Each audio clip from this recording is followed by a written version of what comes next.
أهلا بيكم مع وصفة جديدة من وصفات أطبخ مع أمو. النهاردة هنعمل مع بعض الملوخية المصرية.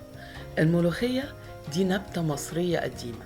الملوخية ليها العديد من الفوائد الصحية، بتساعد على تنظيم عملية الهضم، بتحمي الجهاز المناعي، وبتساعد على بناء عظام قوية خصوصا عند الأطفال، وبتحسن من ضغط الدم، وبتحسن الدورة الدموية، وبتساعد على تحسين عادات النوم، وبتقلل من الالتهاب، وفيها أكتر من 30 نوع فيتامين وأملاح معدنية ومعادن نادرة. عشان كده احنا النهاردة هنعمل الملوخية بالوصفة الأصلية بتاعتها. في ناس بيشربوها بيجففوها وبيشربوها زي الشاي مع العسل، لكن احنا بنعملها شوربة.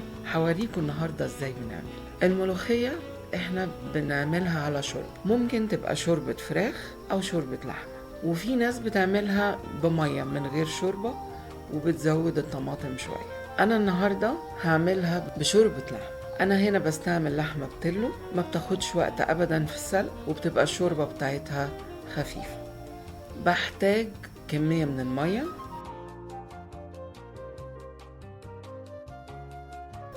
بحط بصلاية كبيرة بقطعها على 4، ممكن ما نفصلهاش، ممكن نحطها سليمة. وبحط حبهان.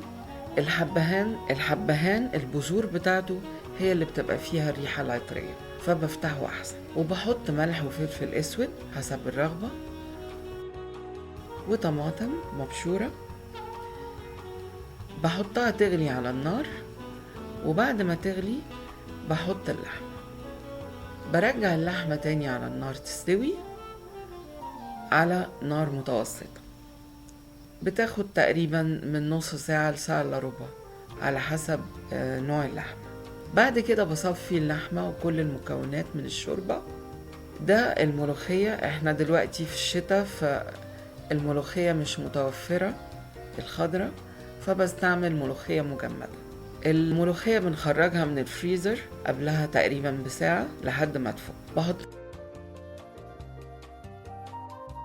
لها معلقة توم كبيرة ومعلقة كزبرة، وببتدي أقلبها كويس قوي. وبعدين بزود الشوربة شوية شوية، وأفضل أقلبها لحد ما أوصل للتقل اللي أنا أفضل. في ناس بتحب الملوخية تقيلة شوية تتاكل مع الرز أو مع العيش، وفي ناس بتحب الملوخية خفيفة شوربة. بعد ما خففتها برفعها في حلة على النار، وفي نفس الوقت ده هبتدي أعمل التقلية. معلقة سمنة كبيرة، بحط عليها معلقة توم كبيرة ومعلقة كزبرة ناشفة كبيرة، وببتدي أعمل التقلية. أول ما الاقي الريم اللي على وش الملوخية ابتدى يصفر، في البداية بيبقى لونه أبيض، بعد شوية بلاقي ابتدى لونه يصفر. أول ما يبتدي يصفر بحط التقلية على النار. بنسيح السمنة، ممكن تحطوا زيت لو عايزين. بفضل أقلبها كده على النار لحد ما تبقى ناعمة جدا ويبتدي لونها يغمق وريحتها الحلوة نشمها.